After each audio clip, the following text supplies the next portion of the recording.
Good afternoon to all. Our NIDCC will focus the schemes to reach the public in time with the eligible persons, for which we are trying to provide expo. Last expo we conducted successfully at Cochin. Next expo will be conducted at Bihar in Patna, Gyan. Our aim is all the schemes should reach the right people at right time. Many ministries, 5 to 7 ministries are interested in involving with us, and other ministries we are contacting to involve. We will have a big Expo 2.0 in July, probably in July 2nd, 3rd, 4th and 5th. We will do successfully. My friend Deputy Director will explain the detailed projects. Good afternoon. 3, 4, 5, 6 dates. Good afternoon media सारे लोग. NIDCC अभी recently हम लोगों ने केरला में कोच्चि में index 25 launch किया, और वो 4 दिनों का एग्जीबिशन था जिसमें मिनिस्ट्री ऑफ MSME और ministry of food processing, ministry of animal husbandry, ministry of fishery, ministry of corporate affairs का पूरा सहयोग मिला. और मोदी जी का सपना है कि हम एम्प्लॉय ना बना के एम्प्लॉयर बनाएं, तो वो पर्पस जो है इसके लिए उन्होंने ये एक NIDCC एक ऐसा मंच है जिसके माध्यम से हम ज़्यादा से ज़्यादा लोगों को ट्रेनिंग के माध्यम से ट्रेन करके, फिर उनको लोन प्रोवाइड करा के, फिर उनको प्रॉपर एक मार्केट स्पेस दिला के, जिससे ज़्यादा से ज़्यादा लोग जो भी प्रोडक्शन करते हैं जो उसको एक प्लेटफॉर्म प्रोवाइड कराए कि वो कम से कम अपने प्रोडक्ट को वहाँ वो सेल आउट कर सके और लोगों को अपने प्रोडक्ट के बारे में बता सके. हमारे साथ 20 एम्बेसी के लोगों ने पार्टिसिपेट किया, और जो हमारा इस बार जो पटना में टारगेट है, जो ज्ञान भवन में जो कार्यक्रम होगा 3, 4 और 5 और 6 जुलाई को, उसमें हमारा टारगेट ये है कि 40 एम्बेसी जो है, क्योंकि बिहार जो है वो बुद्ध की धरती है और बौद्धिस्ट कंट्री पूरे ऑल ओवर वर्ल्ड में 30 कंट्री है, तो वो तो कम से कम सारे लोग पार्टिसिपेट कर रहे हैं. और जो हम लोगों ने कोच्चि में 200 स्टॉल का टारगेट रखा था, इस बार बिहार में हम लोगों ने 400 स्टॉल का टारगेट रखा है. और 4 मिनिस्ट्री के अलावा 3 मिनिस्ट्री, एग्रीकल्चर मिनिस्ट्री और स्टील मिनिस्ट्री और कॉर्पोरेट अफेयर्स मिनिस्ट्री, मतलब उसमें और 3-4 मिनिस्ट्री और उसमें हमें पार्टिसिपेट कर रही है.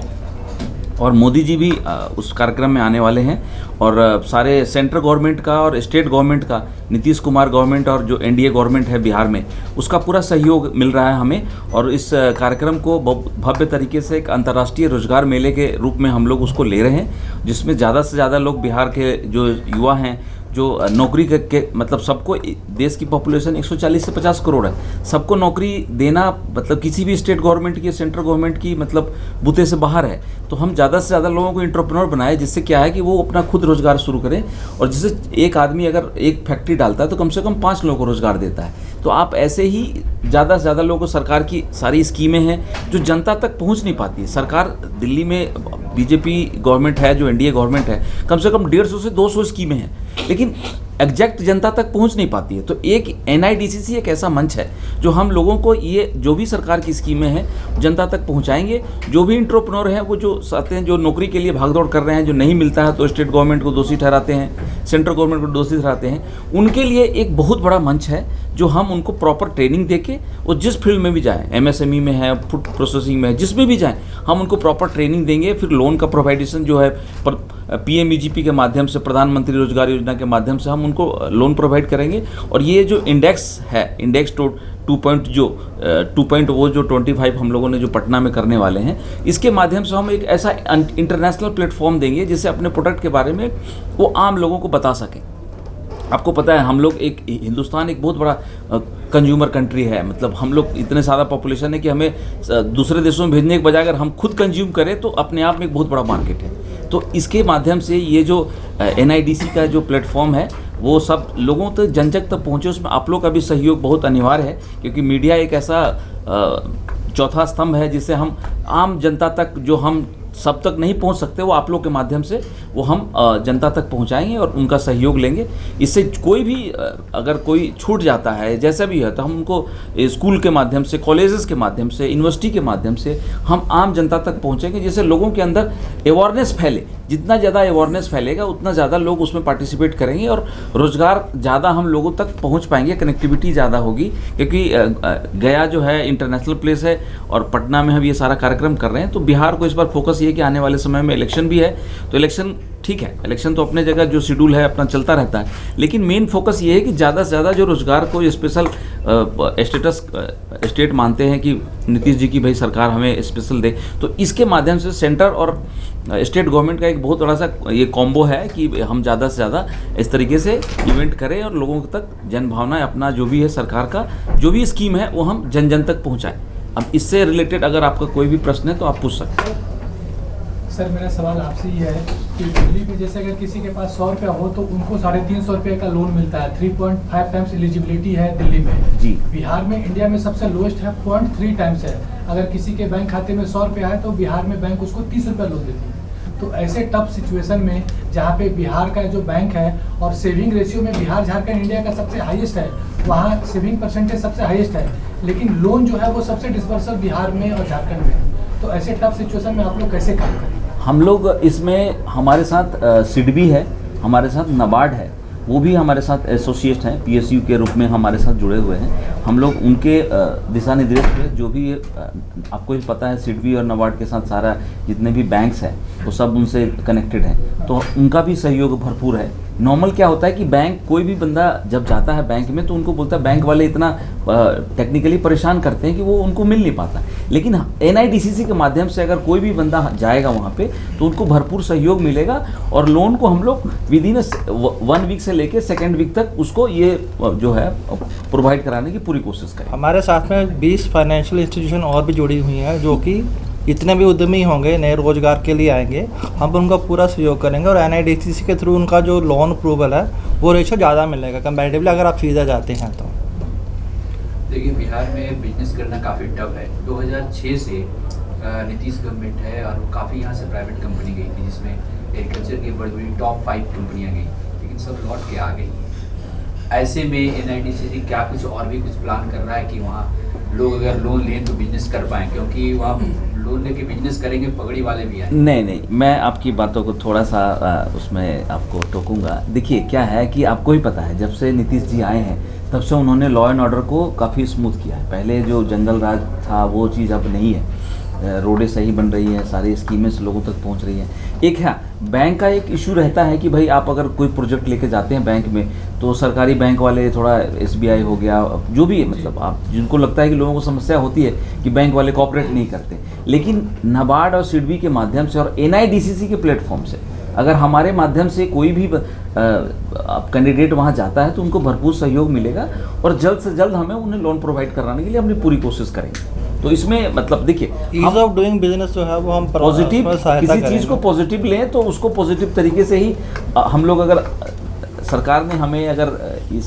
NIDCC को जोड़ा है तो कुछ ना कुछ जिम्मेवारी हमारे ऊपर भी है। ऐसे समय में जो अब चुनाव है स्टार्ट सब सारे तंत्र वहाँ लग जाएगा, तो अभी कौन नहीं इसमें सर इसमें क्या है कि ठीक है चुनाव का एक अपना अलग है, लेकिन रोजगार और ये सारी चीज़ें ये सब चीज़ें कभी ख़त्म नहीं होती, ये चलता रहता है। नहीं तो बिहार स्टेट ऐसा है कि वहाँ हर आदमी पॉलिटिकल में जुड़ जाता है, इसलिए ऐसे प्रश्न होते हैं। ऐसे समय में क्यों किया गया, क्यों आप बाद में करते या पहले करते? नहीं इसमें देखिए इसमें क्या है कि आप ठीक है आपका एक प्रश्न है कि भाई इलेक्शन है तो उसको ठीक है, लेकिन सारी चीज़ें सिस्टम तो चलती रहती है ना। अब ऐसा नहीं है कि आप जो बच्चा स्कूल जाना वो स्कूल नहीं जाएगा, चुनाव तो एक सर्टेन 10 to 20 या विदिन अ मंथ का है, ठीक है सरकारें तो काम कर रही हैं, सारे सिस्टम काम कर रहे हैं। आप देखिए रिसेंटली अभी मोदी जी जाने वाले हैं एयरपोर्ट का, पटना एयरपोर्ट का उद्घाटन के लिए, तो ये चीज़ें चल रही हैं। ये बिहार की प्रक्रिया जो चलती रहेगी, बाकी हम लोगों का जो है गया में हमारा एक इंटरनेशनल कॉरिडोर का प्रोजेक्ट आने वाला है NIDCC के थ्रू। नहीं तो कोई खास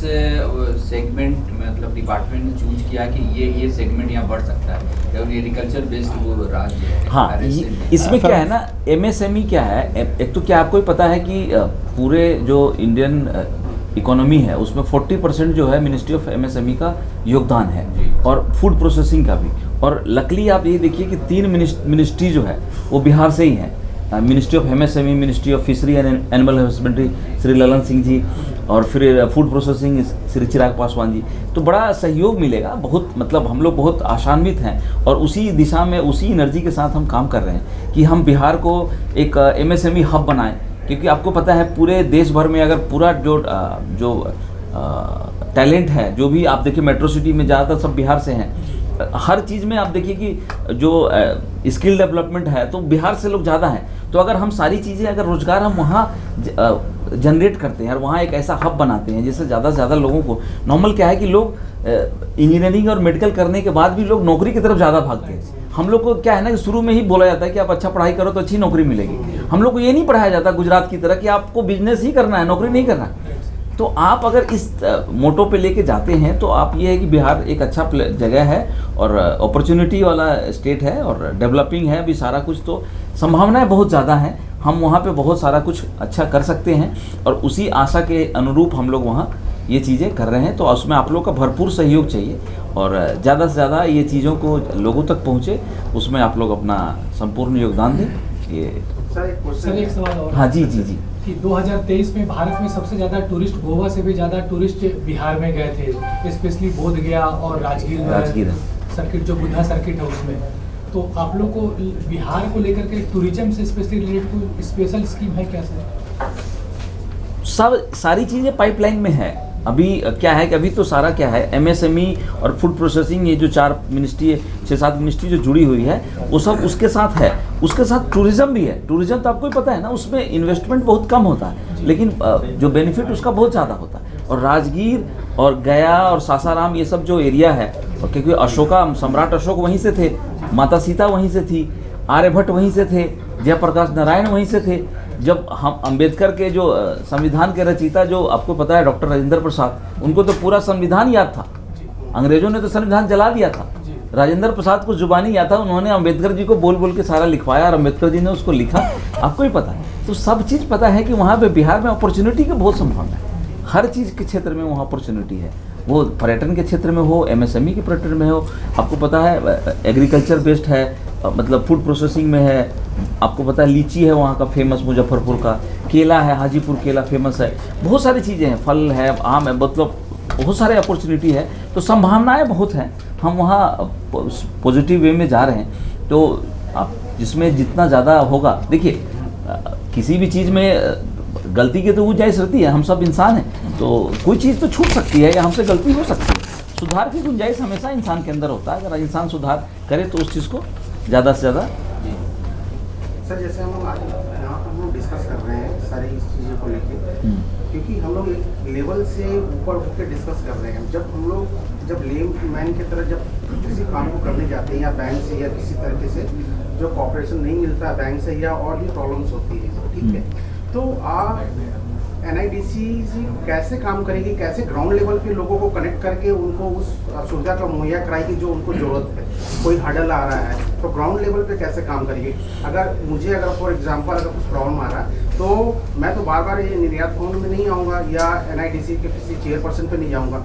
कोई ग्राउंड लेवल पे कुछ ऐसा काम हो रहा है आपको मैं अभी हमारा एक ऐप लॉन्च हो रहा है, इंडी ऐप, जिसमें इस इंडी ऐप के माध्यम से सारी जानकारी उसमें उपलब्ध होगी। 15 से 20 दिन, मतलब इस महीने के लास्ट तक हमारा ऐप है लॉन्च हो जाएगा, इंडी ऐप। उसमें सारे उसमें सारे इन्फॉर्मेशन जो है आप जिससे रिलेटेड, आप जिस चीज़ से करना चाहते हैं, जिस प्रोडक्ट पे करना चाहते हैं, उससे सारा रिलेटेड होगा। लोन से संबंधी कोई भी आपकी क्वेरी उसका उसमें आंसर होगा। आपको हमारे एग्जीबिशन है जैसे अभी पटना में होगा तो उसमें आपको स्टॉल बुक करना है तो वो सारे इन्फॉर्मेशन उसमें होगा। तो मतलब ट्रेनिंग से लेके फंड इशू और फिर उसके बाद मार्केट के लिए सारा चीज़ उसमें आपको अप टू डेट मिलेगा। आप कोई भी इन्फॉर्मेशन हमारे ऐप से ले सकते हैं। एंड हमारा स्टेट लेवल, डिस्ट्रिक्ट लेवल में भी फैसिलिटेशन ऑफिस ओपन होगा, वो फैसिलिटेशन सेंटर में जाके भी जानकारी ले सकते हैं।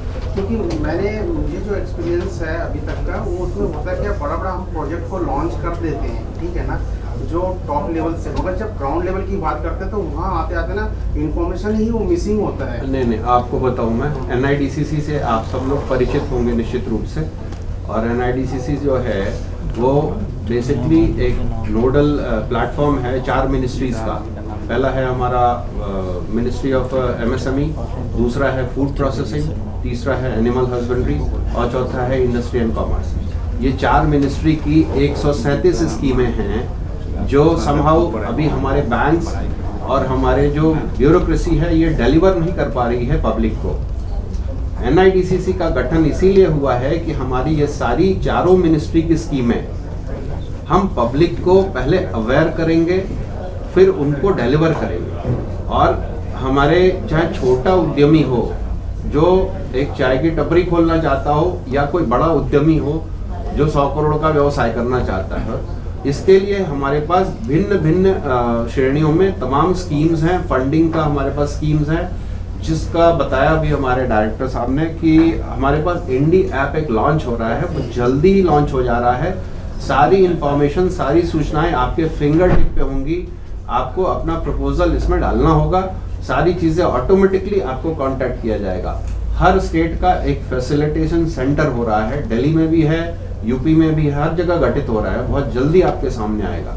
अब चीज़ें जमीन पे धरातल पे उतरी हैं और अभी इसी क्रम में हमने क्या है कि बिजनेस एक्सपो का आयोजन कोची में किया 2 से 5 मई तक, जिसमें आदरणीय श्री चिराग पासवान जी हमारे मिनिस्टर यहाँ के फूड प्रोसेसिंग के, इनका उसमें आए, इन्होंने शिरकत किया। BL वर्मा साहब हमारे यूनियन मिनिस्टर हैं स्टेट के, उनका शिरकत, उन्होंने इसमें अपनी सहभागिता दी। इसी क्रम में अब हम पटना में पटना में करने जा रहे हैं, बिजनेस एक्सपो करने जा रहे हैं। इस एक्सपो को करने का हमारा मेन रीज़न है कि भारतीय उद्योग और उसके उत्पादों को वैश्विक स्तर पे मजबूती दे और साथ साथ में हमारे जो उद्यमी हैं, हमारे जो स्टार्टअप्स हैं, हमारे जो एग्जिस्टिंग बिजनेस यूनिट्स हैं, उनको हम फंड प्रोवाइड कर सकें। उस एक्सपो में हम कनेक्ट करेंगे फाइनेंसर से, जो भी हमारे एंटरप्रेन्योर्स हैं उनसे कनेक्ट करेंगे। हम उनको फंड्स के लिए जो सारी बातें हैं, जो कहीं आप निराश हुए होंगे किसी पॉइंट ऑफ टाइम पे, इसी निराशा को दूर करने के लिए NIDCC का गठन हुआ है और NIDCC बहुत मजबूती से ग्रास रूट लेवल पे अपना बहुत मजबूती से काम कर रही है। अब पब्लिक को निराश नहीं होना पड़ेगा, हर जगह फैसिलिटेशन सेंटर बना हुआ है जहां इसका निराकरण होगा।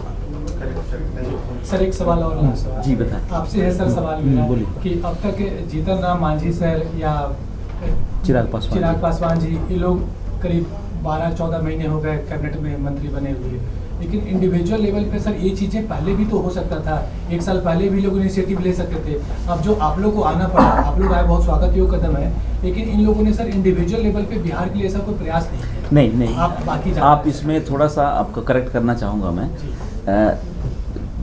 श्री जीतन राम मांझी जी, उन्होंने और श्री चिराग पासवान जी ने, इनका शुरू से हम लोगों के साथ सहयोग रहा। और एनिमल हस्बेंड्री ललन सिंह जी हैं, अब देखिए ज़्यादातर कैबिनेट मिनिस्टर बिहार से ही हैं, तो उसमें इन्होंने शुरू से ही पाइपलाइन में ऐसा रहा कि हम लोग बिहार को एक MSME हब बनाएं। तो देखिए Rome was a not built in a day, एक दिन में रोम बना नहीं है, एक दिन में रोम बनेगा तो फिर उसकी वैल्यू भी नहीं होगी। तो चीज़ों को बनने में टाइम लगता है थोड़ा, उसको अच्छे से हम लोगों ने पूरा होमवर्क करके पूरा रेडी करके आपके सामने लेकर आए हैं। अब ये है कि पहले की समस्या होता था कि हम अगर रोजगार करना है तो हम कहाँ जाएँ, हमें ट्रेनिंग कौन देगा, हमें फंड कौन देगा, अगर फंड दे देगा हमें ट्रेनिंग मिल जाएगी तो हम प्रोडक्शन करेंगे तो माल बेचेंगे कहाँ। तो ये सारी समस्याओं का समाधान NIDCC है जो एक मंच प्रोवाइड करेगी और हमारे ऐप के माध्यम से आपकी जो भी समस्या है आप कभी भी उस पर हमारे जो पूरा मतलब स्ट्रक्चर बन रहा है सारा डिस्ट्रिक्ट वाइज जो भी है, जोन वाइज, स्टेट वाइज, ठीक है, तो उसमें सारी समस्याओं का आपका जो भी है सबका समस्याओं का निराकरण उसमें बड़े आसानी से उपलब्ध रहेगा। आपने अभी केरल में किया था तो जी, वहाँ से कितनी सफलताएं हासिल की? बहुत सफलता आई थी उसमें। कम से कम हमें लग रहा है कि 4 दिनों की जो आयोजन था उसमें कम से कम स्कूल जो नए युवक हैं उसमें बहुत सारा उन्होंने पार्टिसिपेट किया, क्योंकि क्या है ना कि सबको रोजगार देना वो पॉसिबिलिटी है नहीं। तो सब चाहते हैं कि अगर सरकार अगर हमें PMEGP के माध्यम से 25 लाख का लोन दे रही है, बहुत सारा स्कीम है, अगर आप देखें लोगों को जानकारी, मतलब सबसे बड़ी बात है अवेयरनेस फैलाने की ज़रूरत है, जानकारी लोगों के पास नहीं है। और ये NIDCC एक ऐसा मंच है जिसमें आपको सारी जानकारी उपलब्ध कराई जाएगी, ट्रेनिंग से लेके सारा कुछ। तो इसमें हमें लग रहा है कि होपफुल देखते हैं सारा, हम लोग पूरे सब लोग आशावान हैं, ऊर्जावान हैं कि हम लोग ये अच्छा करेंगे। और कौन कौन से स्टेट में जाना है फिर इसके बाद? अभी क्या है कि इसके बाद हमें यूपी, महाराष्ट्र, क्योंकि ना हमारा ऐसे हर पूरा स्टेट में जा कंटिन्यूअस ये हर स्टेट मतलब में पूरा जाएंगे। राउंड क्लॉक वाइज चलेगा। हर एक स्टेट में हम जाएंगे, ऐसा इंडेक्स हम लोग वहाँ Right. एग्जीबिशन अंतर्राष्ट्रीय लेवल पर करेंगे। आप हर देखिए स्टेट में- एम्बेसी इसमें इन्वॉल्व है, इसमें सेंटर के साथ मिनिस्ट्री इन्वॉल्व कई है, chamber state of- government involve है।